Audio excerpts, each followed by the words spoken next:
Hi అండి, welcome to గోరుముద్దలు. ఈరోజు నేను మీకు ఒకే పిండితో 4 రకాల ఆరోగ్యకరమైన టిఫిన్స్ ఎలా ప్రిపేర్ చేసుకోవచ్చో చూపించబోతున్నాను. పెరిగిన అవగాహన దృష్ట్యా ఇంకా కొంతమంది ఆరోగ్య నిపుణుల సూచనల మేరకు మళ్ళీ చాలామంది ఆలోచన ఆరోగ్యకరమైన భోజనం వైపు మళ్ళింది. ఇందులో భాగంగా వారి డైట్లో రాగులను యాడ్ చేస్తున్నారు. తక్కువ ధరలో అందరికీ సులభంగా లభించే ఈ రాగుల్లో ఎన్నో పోషకాలు దాగి ఉన్నాయి. ప్రోటీన్స్ అధికంగా ఉంటాయి. ఇంకా ఎముకలకు బలం చేకూరుస్తుంది. షుగర్కి మందులాగా పనిచేస్తుంది. క్యాన్సర్ రాకుండా కాపాడుతుంది. మరి ఇన్ని హెల్త్ బెనిఫిట్స్ ఉన్న రాగులతో 4 రకాల టిఫిన్స్ ఎలా ప్రిపేర్ చేసుకోవచ్చో చూసేద్దాం. ముందుగా కావలసిన పదార్థాలు: అరకప్పు పొట్టు మినప్పప్పు, అరకప్పు మినపగుళ్ళు, అంటే మొత్తము 1 కప్పు మినపగుళ్ళు. మీరు కావాలంటే మొత్తం అయినా పొట్టువి తీసుకోవచ్చు. ఇంకా 2.5 కప్పులు రాగులు, అరకప్పు ముడి బియ్యము, అరకప్పు అటుకులు, 1 టేబుల్ స్పూన్ మెంతులు. ఇప్పుడు ఒక బౌల్ తీసుకుని అందులో 2.5 కప్పుల రాగులు ఇంకా అరకప్పు ముడి బియ్యము వేసుకుని వాటర్ పోసి 2-3 సార్లు బాగా శుభ్రం చేసుకోవాలి. మిల్లెట్స్ని మరీ ఎక్కువ కడగకూడదు. లైట్గా ఇలా అంటే సరిపోతుంది. మెంతులు వేసుకుని ఇప్పుడు మూత పెట్టి 5 గంటలు నానబెట్టుకుందాం. ఇప్పుడు ఇంకొక బౌల్ తీసుకుని అందులో అరకప్పు ప్లెయిన్ మినపగుళ్ళు ఇంకా అరకప్పు పట్టు మినపప్పు తీసుకుని వాటర్ పోసి 2-3 సార్లు బాగా కడిగి శుభ్రం చేసి తీసుకుందాం. ఇప్పుడు వీటిని 5 గంటలు నానబెట్టుకుందాం.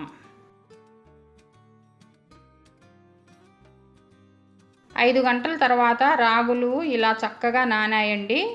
ఇప్పుడు ఇందులో వాటర్ని ఒక స్ట్రైనర్తో వడకట్టుకుందాం. చూడండి, 5 గంటల తర్వాత మినపప్పు ఇలా చక్కగా నానాయి. నేను వీటిపైన పొట్టుని తీసేయకుండా ఇలానే ఉంచుకోవడం కోసం ఇలా ఒక స్ట్రైనర్తో వడకట్టుకుంటున్నాను. చూడండి, పొట్టు ఏమీ పోలేదు. ఇలా పొట్టుని ఉంచుకోవటం వల్ల పొట్టులో ఉండే బలం మనకు అందుతుంది.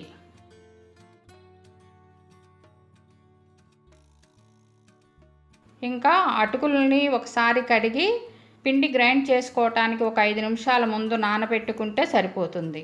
ఇప్పుడు వీటన్నిటిని గ్రైండ్ చేసి తీసుకుందాం. చూడండి, పిండి ఈ విధంగా ఉండాలి. మరీ మెత్తగా కాకుండా ఇలా కొంచెం రవ్వగా గ్రైండ్ చేసుకుని తీసుకోవాలి. ఇప్పుడు ఇలా గ్రైండ్ చేసుకున్న పిండిని ఒక రాత్రి అంతా పులవనిద్దాం. చూడండి, ఉదయానికి పిండి చక్కగా పొంగి ఇలా ఉంది. ఇప్పుడు 1/2 టేబుల్ స్పూన్ ఉప్పు యాడ్ చేసుకుని కలుపుకుందాం. పిండి కొంచెం గట్టిగా ఉంది కదా, సో కొంచెం వాటర్ యాడ్ చేసుకుందాం. మరీ ఎక్కువ వాటర్ యాడ్ చేసుకోకండి. మామూలు ఇడ్లీ పిండిలా ఉంటే సరిపోతుంది. ఇప్పుడు ఒక ఇడ్లీ స్టాండ్ తీసుకుని మనం మామూలు ఇడ్లీ ఎలా అయితే పెట్టుకుంటామో అదే విధంగా పిండిని వేసుకుందాం. ఇదే విధంగా అన్నింటిలో ఫిల్ చేసుకుని స్టవ్ ఆన్ చేసి ఇడ్లీ పాత్ర పెట్టుకుని 1 గ్లాస్ వాటర్ పోసుకుని స్టాండ్ పెట్టుకుని మూత పెట్టి ఒక 15 నిమిషాలు ఉడికించుకోవాలి.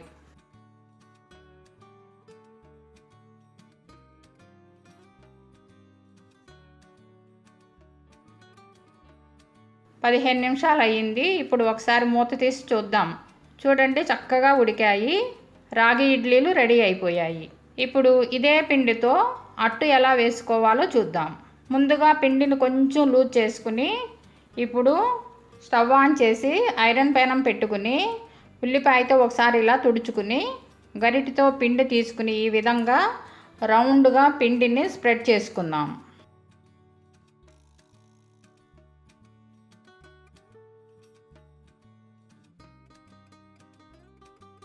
ఇప్పుడు అట్టు కొంచెం కాలాక ఆయిల్ వేసుకుందాం. చూడండి, అట్టు చక్కగా కాలింది. ఇంకా రెండో వైపుకి తిప్పుకుని 1 నిమిషం కాలాక ఇంకా ప్లేట్లోకి తీసుకుందాం. ఇదే విధంగా మిగిలిన అట్లు కూడా వేసుకుందాం.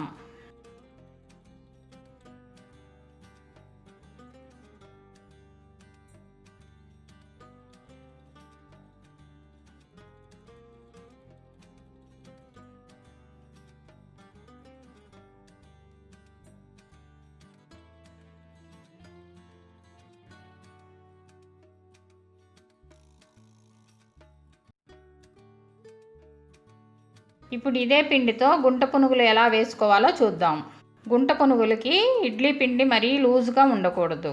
ఇప్పుడు ఇందులో సన్నగా కట్ చేసుకున్న ఒక ఉల్లిపాయ, ఇంకా చిన్నగా కట్ చేసుకున్న 4 పచ్చిమిర్చి, అలాగే సన్నగా కట్ చేసుకున్న కొంచెం కరివేపాకు, కొంచెం కొత్తిమీర, 1 టేబుల్ స్పూన్ జీలకర్ర, చిటికెడు ఉప్పు వేసుకుని అంతా చక్కగా కలుపుకుందాం. ఇప్పుడు స్టవ్ ఆన్ చేసి గుంట పునుగుల పాత్ర పెట్టుకుని హోల్స్ మొత్తంలో ఆయిల్ అప్లై చేసుకుందాం.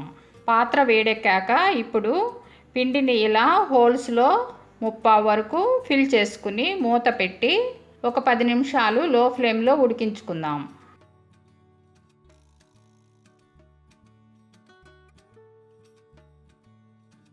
ఇప్పుడు ఒకసారి మూత తీసి పునుగుల్ని రెండో వైపుకు తిప్పుకుందాం.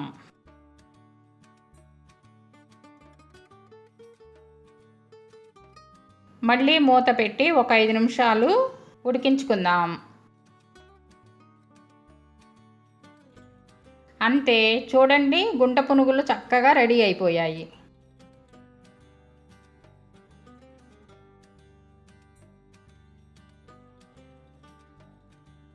ఇప్పుడు ఇదే పిండితో దిబ్బ రొట్టె వేసుకుందాం. స్టవ్ ఆన్ చేసి ఐరన్ పెనం పెట్టుకుని ఆయిల్ అప్లై చేసి పెనం వేడెక్కాక గరిటెతో పిండి తీసుకుని ఈ విధంగా రౌండ్గా పిండి స్ప్రెడ్ చేసుకుందాం.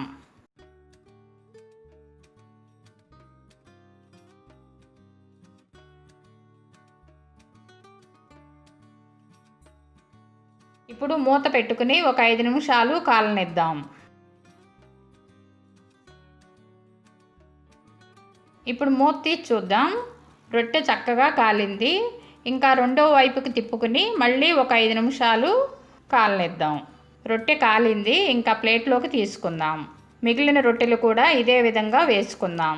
చూశారు కదా, ఇలా ఒకే పిండితో ఎంతో హెల్తీ అండ్ టేస్టీ రాగి ఇడ్లీ, అట్టు, గుంట పునుగులు, ఇంకా దిబ్బ రొట్టె రెడీ అయిపోయాయి.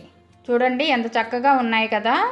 మా వీడియో కనుక మీకు నచ్చినట్లయితే లైక్ చేయండి, సబ్స్క్రైబ్ చేసుకోండి, మీ బంధుమిత్రులకు షేర్ చేయండి. Thank you.